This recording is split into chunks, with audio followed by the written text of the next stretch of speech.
Calul gonea sălbatic prin pădurea fermecată, în timp ce vântul șuiera printre pletele călărețului.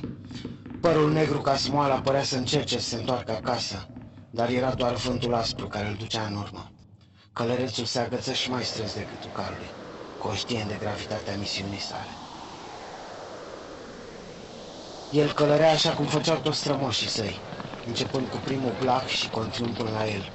În negru ca noaptea, el purta o pelerină lungă și o centură strălucitoare, semn că era un prinț. Pe sabia prinsă la șold erau sculptate simboluri străvechi, iar cei care le puteau citi știau cine era el și de unde venea. De crumpa calului era atârnată altă sabie, iar în spate o tolbă cu săgeți, cu pene negre ca părul lui. Sindarin ținea în mână arcul, pregătit să scoată o săgeată și să tragă. Dar să revenim la sabia cu simboluri străvechi. Aceste simboluri reprezentau una dintre cele 4 arme sacre dăruite popoarelor pământului la începutul vremurilor. Una pentru oamenii muritori, cei adesea înșelători și dezbinați. Una pentru pelerarienii bronzi, nemuritori, primii și cei mai puternici dintre toți. Una pentru cei căzuți, pentru harcoșnienii lui Zot, care pieriseră marea bătălie.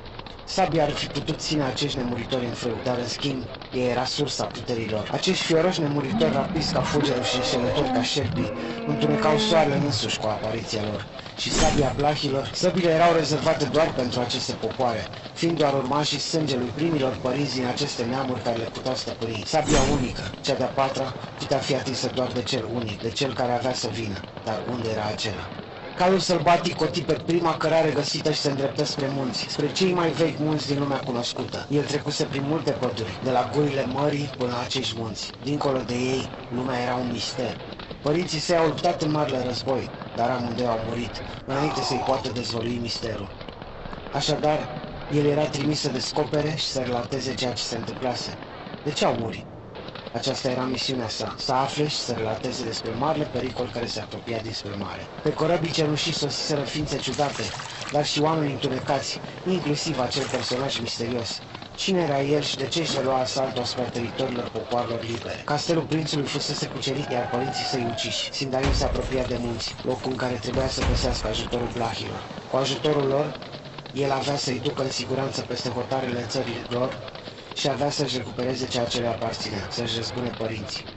Pe prinț îl numeau Sindarin, care în graiul blahilor însemna hăituitul. Oamenii îl cunoșteau ca Blasintus, adică blahul cel hăituit, ceea ce era practic același lucru. El anticipase ceea ce se întâmpla acum, pentru că într-adevăr era hăituit. În cer, ființe ciudate pe jumătate draconi, pe jumătate oameni, erau trimise să-l urmărească. Pe pământ, 12 hargoșnieni îl înconjurau, dar calul fugea sălbatic. Călărețul se opri pentru a se odihni și pentru a-și adăpa calul din părâul fermecat care se întindea spre est ca o ultimă speranță pentru cei liberi și neînfricați. Pădurea era într-adevăr fermecată. Se spunea că aici trăia unicorni, dar departe de lumea oamenilor, departe de griji și de războaie. Ei erau ființe divine pentru care orice amestecare cu lumea omului era o povară. Sindarin lua din punguța sa un bocănici și spotori foamea. Râul, care l-adăpase și pe el, trebuia să fie părăsit urgent pentru a continua fuga, dar deodată cerul se despică deasupra lui, iar județenile de draconi se uitau în jurul lui. El se ascunse rapid în spatele unui copac, arcul gata să fie folosit, dar el nu fusese observat.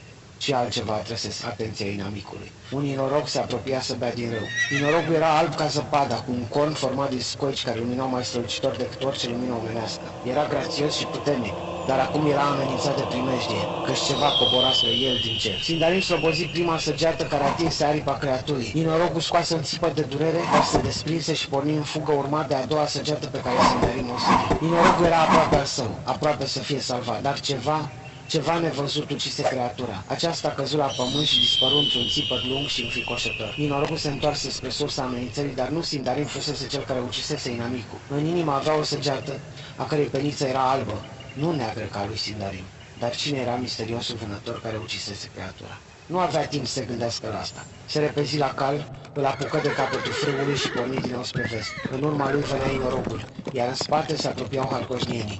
O furtună se apropia. Întunericul se lăsa în jurul lor. Sindarin strânse și mai tare frâul și alergă și mai repede, știind că se apropiau de muntele sacru. Nu avea timp nici să-și adapte calul, nici să mănânce. Trebuia să ajungă cât mai repede la cetatea ultimilor blahi liberi, ascunsă în vârfurile muntelui. Aceasta era ultima speranță a poporului lor, dar și a întregii lumi amenințate de întuneric.